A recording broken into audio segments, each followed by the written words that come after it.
क़ुरान पाक जा जेके अहकाम आहिनि उहे बि महफ़ूज़ आहिनि। फ़ुक़हाए किराम जी हिकिड़ी जमात जंहिं क़ुरान पाक खे महफ़ूज़ कयो।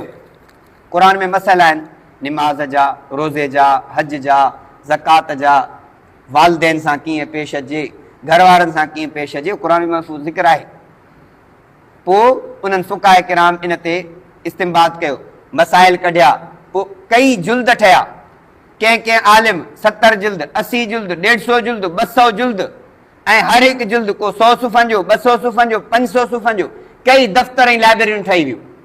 उन वक़्त खां वठी अॼु ताईं उहे किताब महफ़ूज़ आहिनि। मदारिस में किताब पढ़ाया वेंदा आहिनि।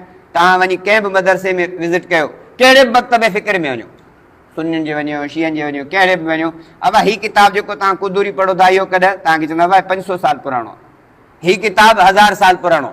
1000 साल खां वठी जीअं लिखियलु हो उअं ई लिखियलु आहे, कंहिं बि तब्दील कान कई आहे। अबा हीअ मसइलो छा आहे, हीअ मुफ़्ता बि कौल फ़तवा हिन ते आहे, पर हिन आलिम जो हिन जो ख़्यालु हीअ आहे, हिन जो हीअ आहे, उहे हर हिक जा ख़्याल राया उहे बि महफ़ूज़ आहिनि, उन्हनि में बि तब्दीली न आहे।